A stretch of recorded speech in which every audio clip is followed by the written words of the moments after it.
Sarah Bennett knew something was wrong the second she heard the knock. It was nearly midnight in Seattle. Rain tapped softly against the bathroom window, while steam filled the small room around her.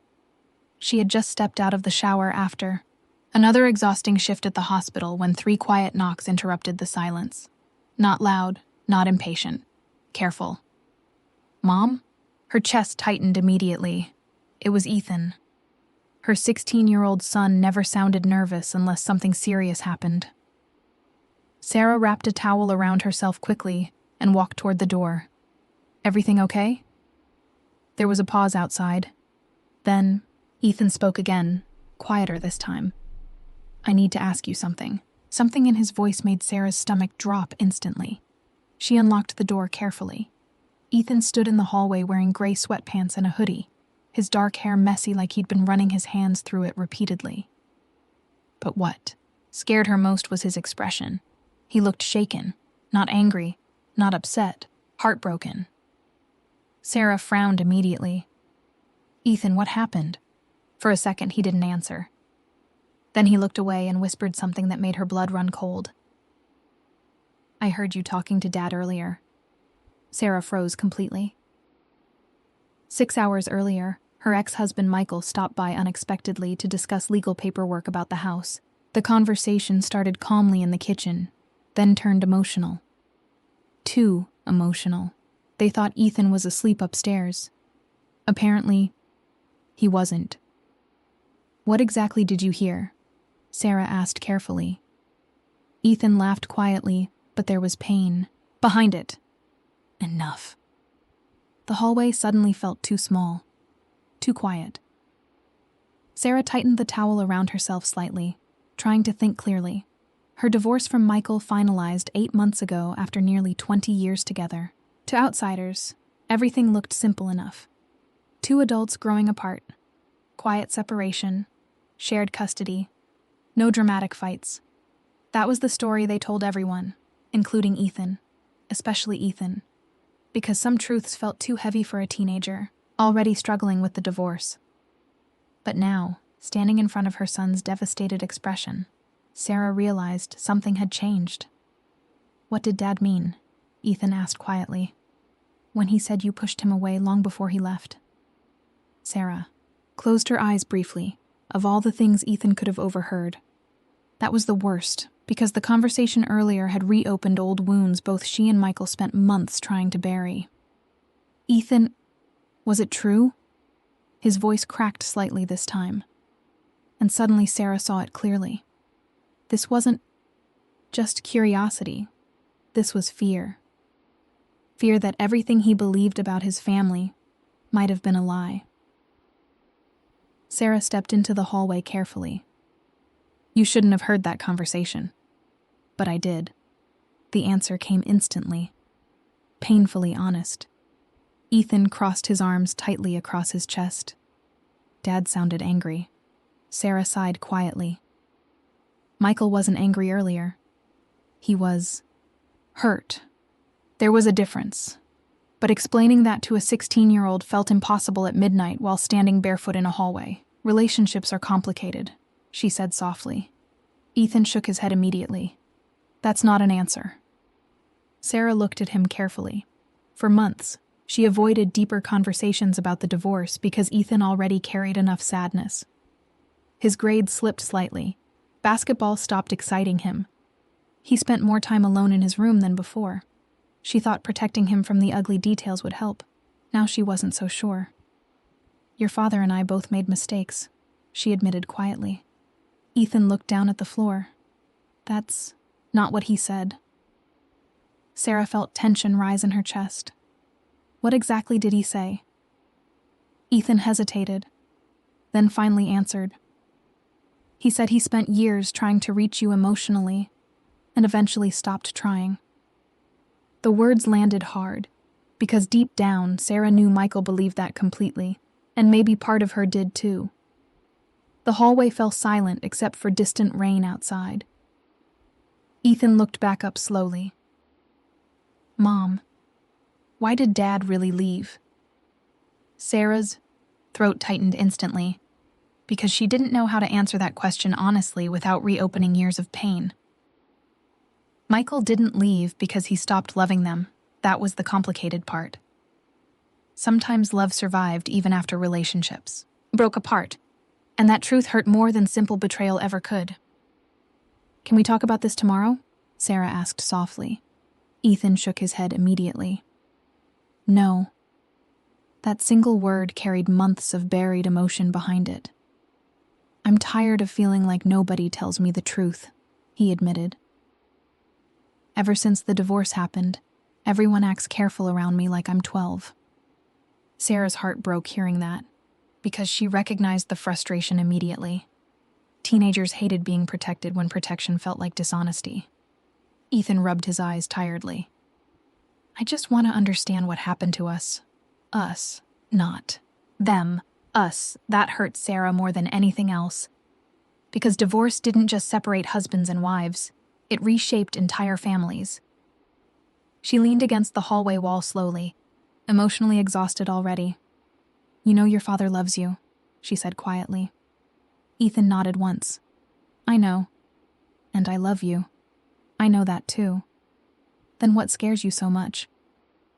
For a second, Ethan looked too emotional to answer. Then, quietly, he said something that shattered her completely. "I'm scared love disappears without people noticing." Sarah stopped breathing for a moment, because no 16-year-old should sound that hopeless about relationships already.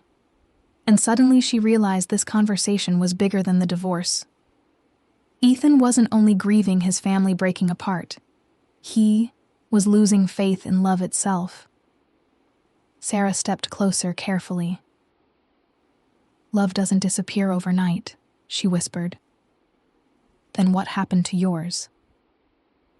The question hit hard because she didn't fully know the answer herself. Years ago, she and Michael were inseparable. Late-night drives through Seattle, dancing in the kitchen while cooking dinner, holding hands during movies like teenagers. Then life happened slowly. Stress. Long work hours. Bills, exhaustion. Silence. And somehow, without either of them noticing at first, distance quietly moved into their marriage.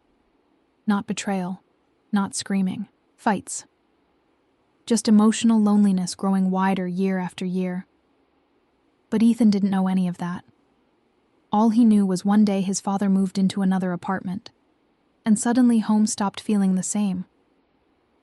Sarah looked at her son standing there, in the dim hallway light, and realized he deserved more honesty than they'd given him.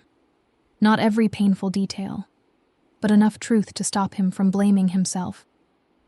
"You didn't cause any of this," she said firmly. Ethan looked away immediately. That reaction told her everything. Somewhere deep down, he blamed himself anyway. Teenagers often did.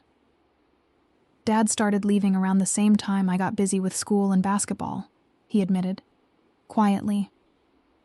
"I thought maybe everyone stopped being happy because I was never around." Sarah felt tears sting her eyes instantly. "Oh, Ethan." She moved forward and hugged him tightly before he could pull away. For a second, he resisted. Then suddenly he hugged her back harder than expected, like he'd been carrying too much alone for too long. "You are not the reason our marriage ended," Sarah whispered firmly. "Never." The hallway stayed silent except for rain against the windows. Finally, Ethan pulled back slightly. "Then tell me the truth," he whispered. Sarah looked at her son carefully, and in that moment she realized the conversation she avoided for months could no longer wait, because some silences protected people, but others slowly broke them apart. Sarah barely slept after the conversation in the hallway. Long after Ethan went back to his room, she stayed awake staring at the ceiling, while rain continued falling outside their Seattle home. Her mind replayed every moment from the past few years like an old movie she wasn't ready to watch again. The truth was complicated, and complicated truths were dangerous around teenagers already hurting. But Ethan deserved honesty now. Real honesty, not the careful version she and Michael kept repeating since the divorce. By morning, the rain had turned into wet snow. Gray clouds covered the city, while cold wind rattled the trees outside the kitchen window. Sarah stood silently making coffee when she heard footsteps behind her. Ethan looked exhausted. Dark circles sat under his eyes like he barely slept either. "Morning," she said softly. "Yeah." The awkwardness between them hurt immediately, not because they were angry at each other, because both of them knew the conversation wasn't over. Sarah handed him a mug of hot chocolate instead of coffee. Ethan noticed. Instantly. "You still remember?" he said quietly. "You're 16, not 40. A tiny smile appeared on his face, then disappeared just as quickly. The silence returned again. Finally, Sarah took a breath. "Get your jacket." Ethan frowned slightly. "Why?" "We're going for a drive." 30 minutes later, they moved, slowly through snowy Seattle streets while soft music played quietly through the car speakers. Snow mixed with rain against the windshield, while the city looked strangely peaceful under the gray sky. Ethan sat quietly in the passenger seat, staring out the window. Sarah gripped the steering wheel tightly.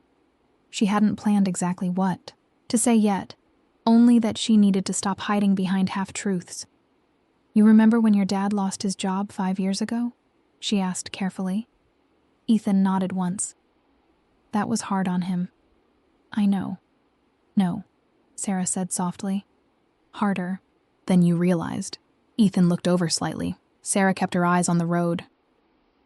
"Your father stopped feeling like himself after that," she admitted.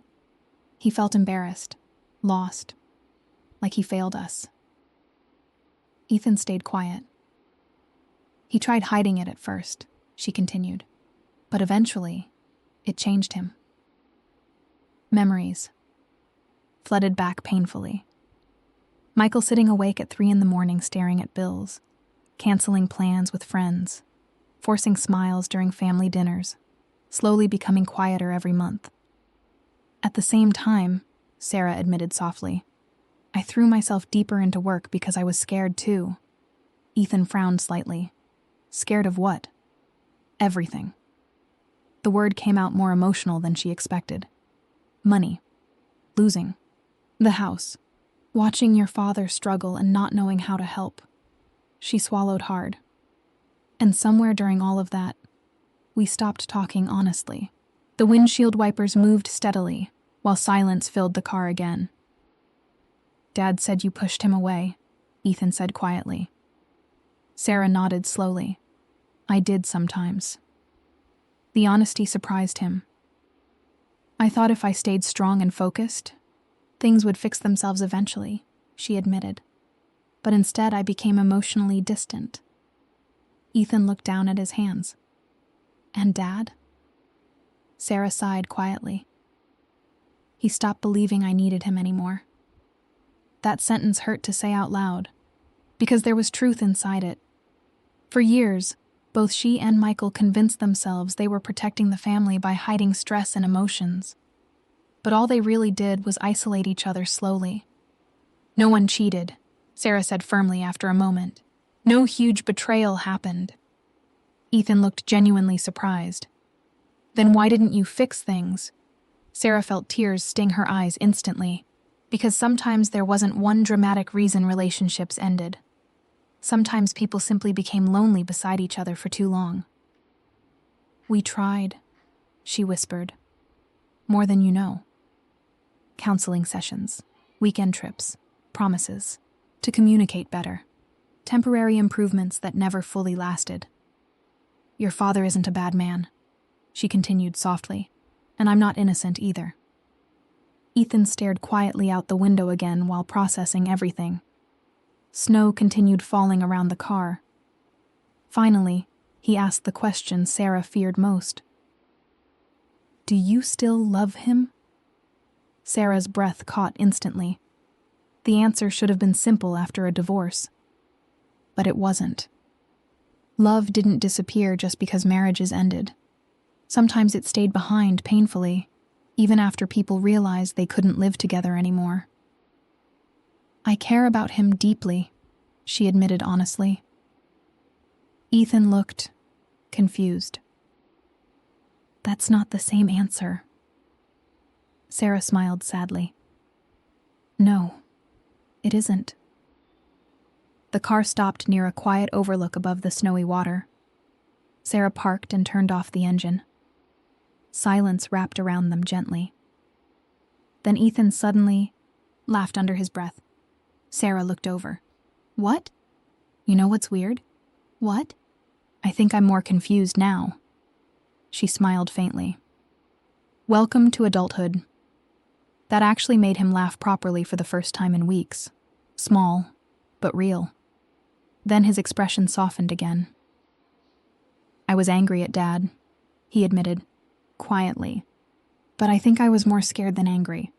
Sarah listened carefully. I kept wondering if one day people just wake up and stop loving each other, he said. Her chest tightened hearing that fear out loud. That's not what happened with us, she whispered. Then what happened? Sarah thought carefully before answering. We stopped letting each other see when we were hurting. The truth settled quietly between them. Because loneliness inside relationships often grew silently. Not loudly. Not dramatically. Just slowly enough that people noticed too late. Ethan rubbed his hands together nervously. I don't want that someday. Sarah looked at him softly. Then don't hide from people you love, she said gently. Talk to them. Even when it's uncomfortable. Even when you're scared. He nodded slowly. Snowflakes drifted quietly past the windows while the city lights reflected across the water below. After a long silence, Ethan finally asked something quieter. Do you regret marrying Dad? Sarah answered immediately. No. The certainty surprised even her. Your father gave me the best years of my life, she said honestly. And he gave me you. Ethan looked emotional instantly. You know, Sarah continued softly, relationships ending doesn't mean the love inside them was fake. He stared down at his lap quietly.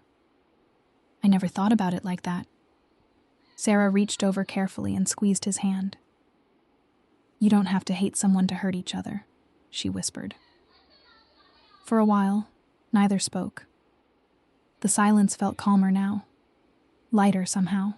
Not because all the pain disappeared, because understanding replaced some of the fear.